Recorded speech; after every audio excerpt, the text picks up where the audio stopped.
Hello, welcome to Indus News live from Islamabad. I'm Raja Sarosh Sahib and these are the headlines.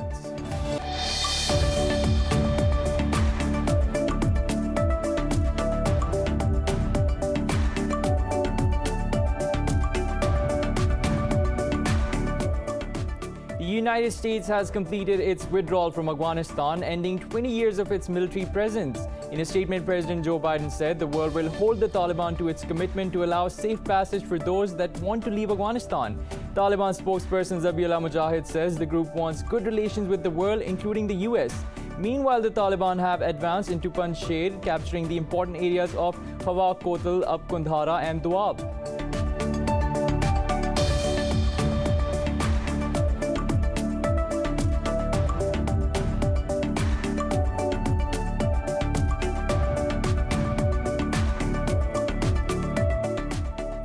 Pakistan Army Chief General Qamar Javed Bajwa has reiterated the resolve to thwart evil designs of CPAC spoilers.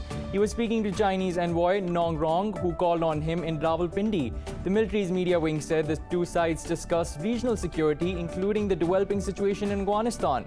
The envoy hailed Pakistan's efforts for regional peace and said that China will continue to support Pakistan as a strategic partner.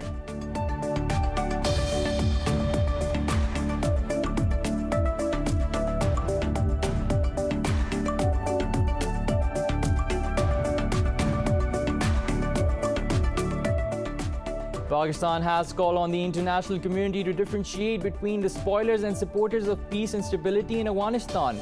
Addressing a press conference along with German Foreign Minister Heiko Maas in Islamabad, Foreign Minister Shah Mahmood Qureshi said Pakistan wants peace in Afghanistan and the world must support it. For his part, the German Foreign Minister thanked Pakistan for the safe evacuation of foreign nationals from Kabul.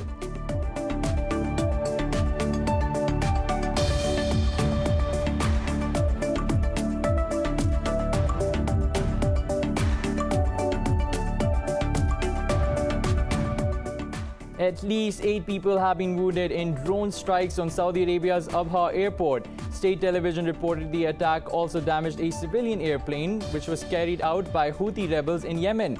The Saudi-led coalition earlier said it intercepted a Houthi drone that was targeting the airport.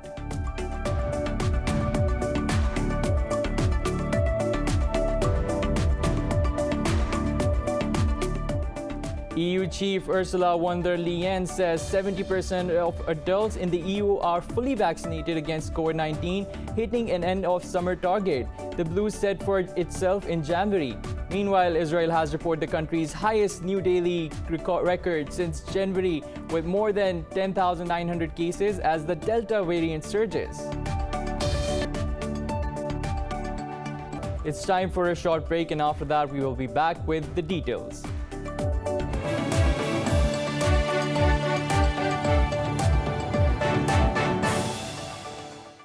Now it's time to have a look at the news in detail.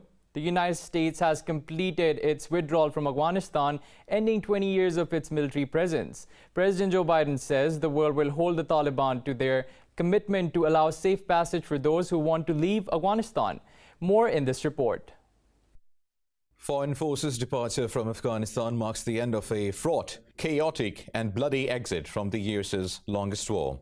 Nearly 2,500 US troops and an estimated 240,000 Afghans lost their lives in the war that cost some $2 trillion. The US Embassy in Kabul has suspended operations, saying it will continue to assist American citizens and their families in Afghanistan from Doha, Qatar. More than 122,000 people have been airlifted out of Kabul since 14th of August, the day before the Taliban regained control of the country 2 decades after being removed from power by the US-led invasion in 2001. The withdrawal was announced by General Frank McKenzie, who told a Pentagon briefing that the chief of US diplomat in Afghanistan, Ross Wilson, was on the last C-17 flight out. Good afternoon, everyone. I'm here to announce the completion of our withdrawal from Afghanistan and the end of the military mission to evacuate American citizens, third country nationals, and vulnerable Afghans. The last C-17 lifted off from Hamid Karzai International Airport on August 30th this afternoon at 3:29 p.m. East Coast time. Secretary of State Antony Blinken vowed that the Biden administration will keep up relentless efforts for evacuations. Blinken said fewer than 200 U.S. citizens were believed to have remained in Afghanistan. Speaking at the State Department, he also said the Taliban have to earn international legitimacy and support. We will stay focused on counterterrorism. The Taliban has made a commitment to prevent terrorist groups from using Afghanistan as a base for external operations that could threaten the United States or our allies, including al-Qaeda and the Taliban's sworn enemy, ISIS-K. Here, too, we will hold them accountable to that commitment. After the last U.S. aircraft left Kabul, the Taliban fired celebratory shots as they took control of the airport.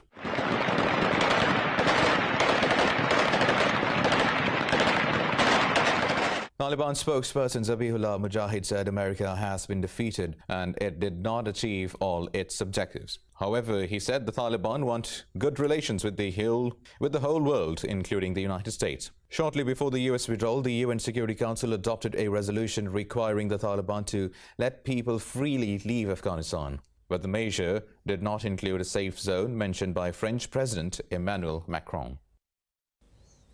For more on this, we're joined by former Senator Sitara Ayaz. Miss, do you think that U.S. exit will help stabilize Afghanistan, or the security situation may worsen there?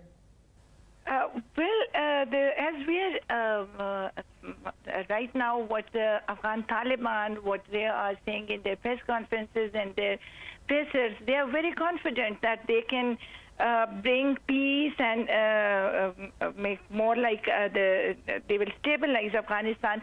But at this stage, it seems that there are so many other actors involved in all these things. The last U.S. Army, when they left, we can see the images that the people, they showed that how happy they are. Many images we saw today. So it depends now that if the other forces, the international forces, I must say, that if they leave Afghanistan to Taliban, maybe they'll bring peace and more stabilize Afghanistan. It's like beforehand, it's like difficult to say. But I must say that this time when we see the policies, what they are announcing, the Taliban, it is very open, and it seems that they can bring, if they want, and if they get some time, they can bring more stability over there.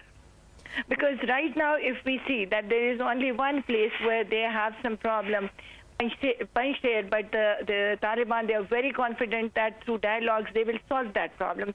So they are more for dialogues. They are more for going to their own people. They want their people to develop. So I guess that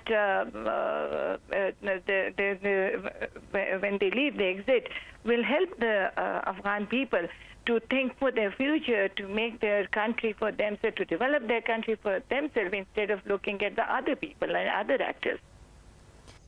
Right, Ms. Sitara, now, given the recent surge in violence in Afghanistan, mainly due to ISKP attacks, how much of a security challenge could it pose to Pakistan? There have been debates and analysis and prediction regarding, security and other challenges, and especially American forces, along with NATO allies, stays there for 2 decades, and now when they leave, and as I mentioned before, also that there are some actors who are involved in some activities. I strongly feel that there can be a rise in cross-border attacks, which recently also we saw some, and some of them, as you mentioned, that over there they are attacking. So they are still operating from Afghanistan, though it is not a part of Afghan Taliban. And the Afghan Taliban, again and again in their press conferences, they mentioned that their land will not be used for any terrorist attacks from their land to their neighboring countries. But at this stage, as Afghanistan itself has a lot of challenges and problems, it will definitely create problems for us also.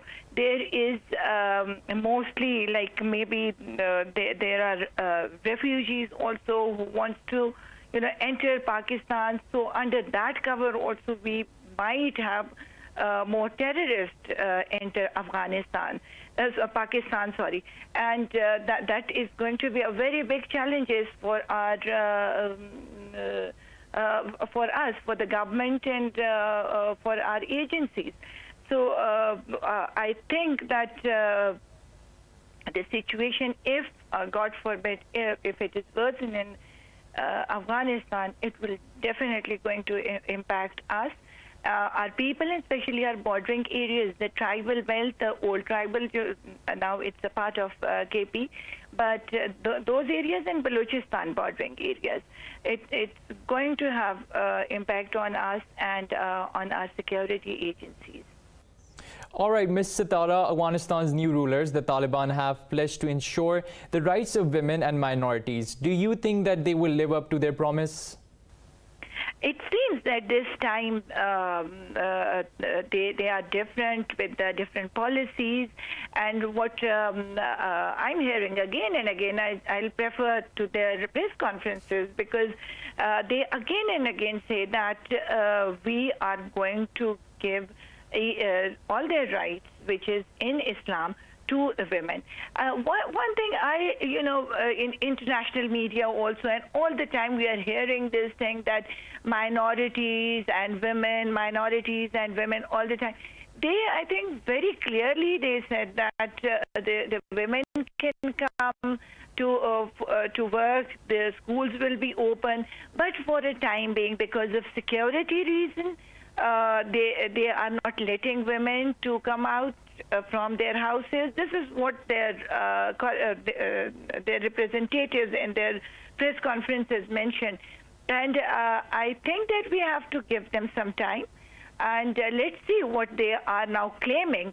Let's see that will they be implementing? But this time, again, I personally feel that this time they have intention to implement their rights. And as one of their pressers, he very openly said that all the schools, girls' schools, will be open, and the women who are working in a government departments, they can come too, but with a code, a dress code. So I think it is not a bad thing if they are mentioning with the dress code. What is bad in it? We have in other countries also, like in Iran, and then recently in France, very clearly they mentioned that nobody can enter school without their dress code. So I think it is their own country. They know their custom. They know their culture. They know how their culture is. So I think that beforehand, if we talk about anything, that is not right. I think let them. We should give them a chance and see. But one other thing is that in the last 20 years, the Afghan women and children, they already passed through a very, very bad time. That was a very bad time for them. When there was bomb attacks, there were so many other, they were free to go to the offices and everything, but still they were not safe over there. So let's see, and we cannot predict the future. Whatever they are saying, we have to believe that. But one thing I would like to mention, that now this Taliban also should come up with a clear strategy, because they know that the West and the world is looking towards them, especially regarding the women issues and minorities.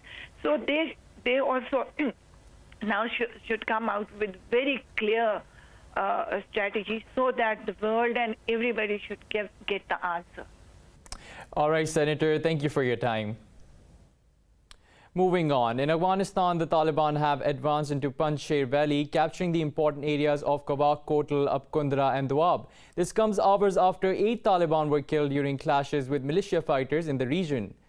A spokesperson for the National Resistance Forces said the Taliban attacked group's position on western entrance to the valley. He said the resistance forces repulsed the attack, in which 8 Taliban and 2 of the NRF force members were wounded.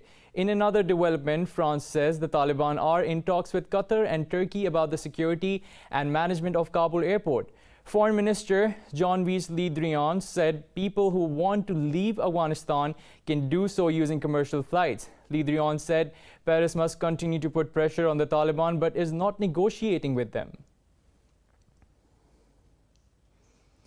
Pakistan's foreign minister has called on the international community to differentiate between the spoilers and supporters of peace in Afghanistan. Shah Mahmood Qureshi made these remarks in a press conference with his visiting German counterpart, Heiko Maas. Qureshi said Islamabad wants peace in Afghanistan and the world must support it. The foreign minister said he expects a consensus government to be formed in the coming days in Afghanistan. He noted that Afghanistan is in need of humanitarian aid and called on the world to contribute to the stability. For his part, the German foreign minister thanked Pakistan for the safe evacuations of foreign nationals from Kabul. Maas said Germany will see if the new Taliban government honors its pledge to allow civilians to leave from Kabul airport. Maas said Berlin values its ties with Islamabad and stands ready to support Afghanistan's neighboring countries. Pakistan Army Chief General Qamar Javed Bajwa has reiterated the resolve to thwart evil designs of CPAC spoilers. He was speaking to Chinese envoy Nong Rong, who called on him in Rawalpindi. The military's media wing said the two sides discussed regional security, including the developing situation in Afghanistan. The envoy hailed Pakistan's efforts for regional peace and said that China will continue to support Pakistan as a strategic partner. China says U.S. withdrawal from Afghanistan proves that arbitrary military interventions in other countries are doomed to fail. The Foreign Ministry spokesperson also condemned what he called the policy of imposing own values and social system on other states. In a press briefing, Wang Wenbin said the international community should respect Afghanistan's sovereignty and territorial integrity. The diplomat added the U.S. should provide necessary economic and humanitarian assistance to Kabul. Wang noted China will continue to support the peace and reconstruction process in Afghanistan, which he said will be based in respect for the will of the Afghan people. A Pakistani soldier has been martyred in an IED blast in South Waziristan. The military's media wing said the incident occurred during a clearance operation in Asman Manza area. In a statement, ISPR added that one of the terrorists was killed while trying to flee. It said the security forces immediately cordoned off the area to apprehend the terrorists. The martyred soldier has been identified as Sepoy Wajidullah and resident of Karak district. Now it's time for a short break. We'll be right back.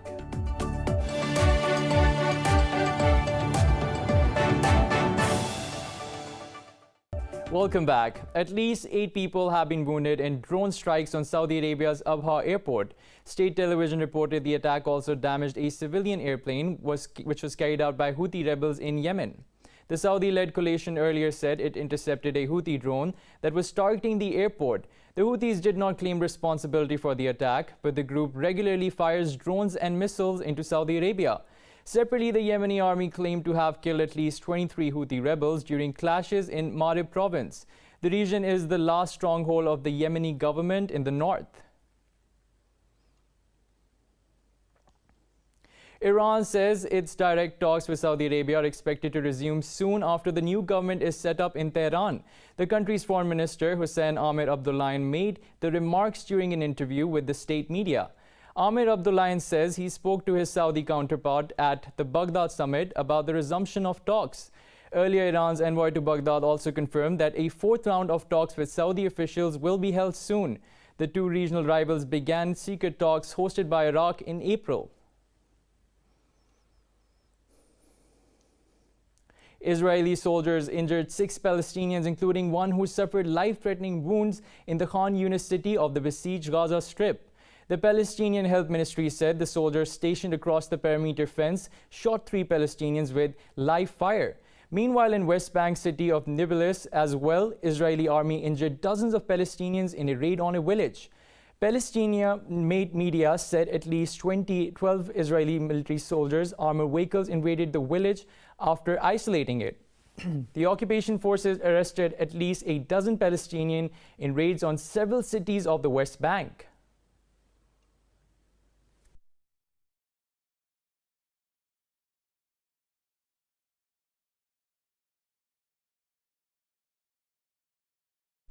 At least 4 Syrian soldiers have been killed in attacks on army checkpoints in southern Bara al-Bad region. This comes after Russia brokered talks to end the presence of opposition fighters in the area collapsed. Syrian state media said 15 soldiers were also injured, while 2 civilians were wounded in attacks on residential neighborhoods.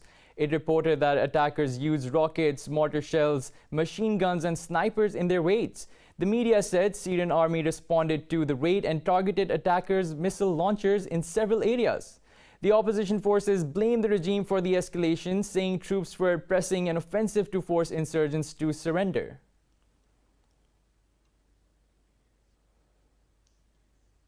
EU Chief Ursula von der Leyen says 70% of adults in the EU are fully vaccinated against COVID-19. Meanwhile, Israel has reported its highest daily cases since January, with more than 10,900 infections as the Delta variant surges. More in this report. The number of cases from the Delta variant of COVID-19 continues to rise even in countries that have vaccinated most of their populations. In the US, more children are coming down with the virus, and cases of adults under 50 are highest ever. Meanwhile, a new report has cautioned that seizures may be the only symptoms of COVID-19 in some children. Australia has signed a swap deal with Singapore to receive 500,000 doses of Pfizer's vaccine. This comes as the country struggles to contain the surge in Delta variant, with officials urging citizens to get vaccinated. Not getting vaccinated is actually self-entitled and indulgent in the extreme in the middle of a pandemic. Go and get vaccinated and be fair to the rest of your community. The European Union has removed 6 countries, including the US, from a COVID white list of places. Citizens from these territories are subject to entry bans for non-essential travel purposes, including tourism. Brussels has begun offering COVID-19 jabs in supermarkets and shopping centres to increase vaccination rates. In the beginning of the campaign, we asked people to go to a vaccination center. Now we really try to bring as much as possible the vaccine to the people. And so we're selecting a number of areas where a lot of people are passing by. And so we try really to offer them the vaccine at their place, actually at their environment, where they work, where they go to school, where they live, and also where they shop, of course. And that's why we opened these vaccination points in the shopping areas.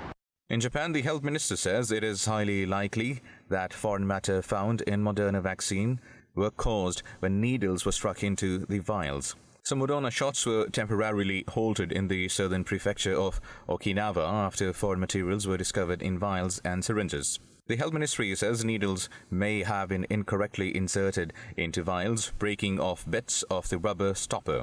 Meanwhile, South African scientists have detected a new variant with multiple mutations, but are yet to establish whether it is more contagious. In another news, in Pakistan, 118 people have lost their lives to coronavirus in the past 24 hours. The health ministry says the tally of fatalities is nearing 25,800. It said the virus infected over 3,800 people overnight. This brings the positivity rate to 7.36%. The country has so far reported over 1 million cases, of which 9,400 have been recovered. Pakistan has administered over 55 million vaccine doses to date. The closing ceremony of Pakistan-Kazakhstan joint military exercise, Dostaram 3, was held in Pabi, Khyber Pakhtunkhwa. The military's media wing said the exercise was aimed at developing, strengthening and bolstering military cooperation between the two countries.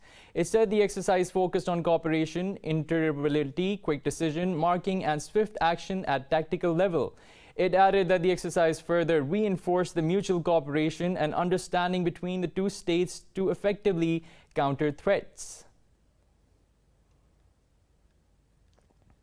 In Bangladesh, a court has sentenced 6 members of a militant group for the killing of 2 gay rights campaigners 5 years ago. The court also convicted the 6 of belonging to a terrorist organization, the Al-Qaeda-inspired domestic militant organization Ansarul Bangla team. The tribunal acquitted 2 other defendants who are on the run and were tried in the absentia. The killings were a part of a series of attacks on bloggers, academics, and other minorities that shocked the South Asian nation. The men's defense lawyer, Nasrul Islam, said they would appeal their sentences.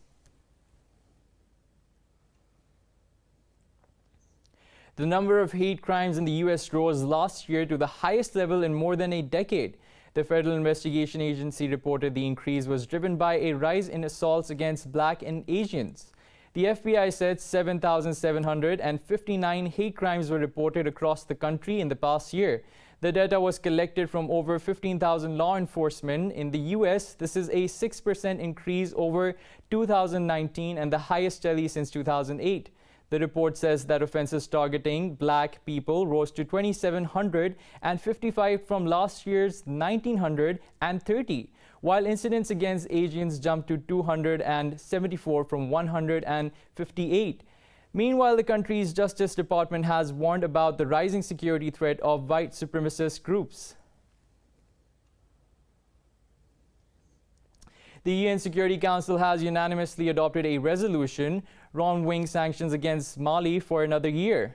The sanctions include a travel ban and asset freeze on targeted individuals and entities, which will continue until 31st of August 2022. In a statement, a council said the listed individuals and entities obstruct implementation of the 2015 Agreement on Peace and Reconciliation in Mali. A UN report says the human rights violations have soared in Mali with an increase of 25% recorded in the second quarter of 2021. The sanctions regime on the West African country was due to expire today. The UN Security Council has voted to renew the mandate of UN peacekeeping force in Lebanon for another year. In a tweet, Beirut's envoy to the UN, Amal Mudallah, said the decision to extend the mission was reached unanimously after difficult negotiations. The U.S. sent the peacekeepers in Lebanon to ensure the withdrawal of the Israeli forces after they invaded the country in 1978. In a statement, the Security Council condemned all violations of the Blue Line, both by air and ground. It urged Israel to expedite the withdrawal of its army from northern Gaza without further delay. In the U.S. state of California, residents and tourists in communities near Lake Tahoe fled a fierce wildfire roared closer to the popular resort destination. Vehicles loaded with bikes and camping gear were struck in gridlock traffic that is stalled in hazy and brown air. The U.S. Forest Service said it is taking an unusual step of closing all 18 national forests in California to the public in the midst of a fire season. The agency also cited significantly limited resources available for wildfire suppression.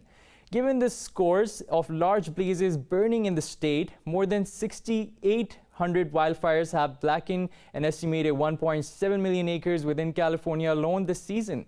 Meanwhile, so-called Calder blaze near Lake Tahoe has emerged as one of the most destructive and disruptive this summer. As the U.S. Gulf Coast sifts through the aftermath of the Ida hurricane, a heat advisory has been issued from southern Louisiana and Mississippi. The National Weather Service says heat is #1 weather-related fatality in the U.S. More than 2 million people in the landfall area are reportedly under the advisory. Earlier, Ida weakened to a tropical depression over Mississippi, while heavy rainfall and a flash flooding threat continue to spread inland. More than 1 million customers in Louisiana, 60,000 in Mississippi, and 60,000 in Alabama are without power. Officials say some areas could spend up to next to a month of their recovery without power.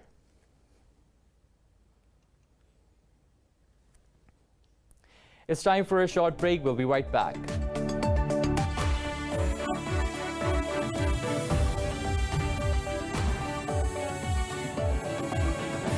Welcome back. Japan says climate change is a key global challenge and it will work along the international community for global decarbonization. Foreign Minister Motegi Toshimitsu made these remarks during a meeting with U.S. Special Envoy for Climate Change, John Kerry, in Tokyo. He said Japan will make the utmost use of its technologies in order to meet its target of carbon neutrality by 2050. Meanwhile, Kerry responded by introducing Washington's efforts and future plans in the area of climate change. The U.S. climate envoy will also meet Japanese Prime Minister Yoshihide Suga and other officials to discuss the issue. He will also visit China for talks on cooperation for cutting carbon emissions.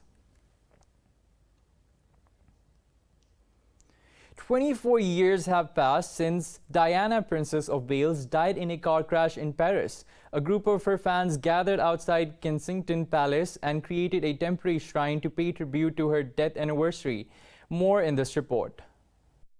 Nicknamed the People's Princess for her caring approach, Diana was known for her personal struggles and her humanitarian work. Nearly a quarter of a century after her death, a statue of the princess, commissioned by her sons, was unveiled on her 60th birthday last month. It is the second memorial to Diana in London, after a 210-meter-long fountain was unveiled in Hyde Park in 2004. Diana's devoted fans usually make a pilgrimage and leave flowers and messages each year at the gates of her former London home. According to reports, Prince William and family will commemorate the 24th anniversary of Princess Diana privately. Diana became a household name around the world after her marriage to heir to the throne, Prince Charles, in 1981.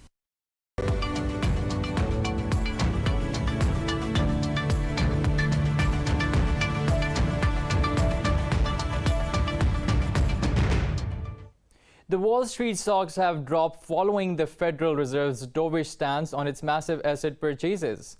Markets were also down over rising coronavirus cases and strict monetary policy. All the major bourses landed in negative territories. Meanwhile, the oil prices have also edged lower as the U.S. pushes OPEC to pump more crude.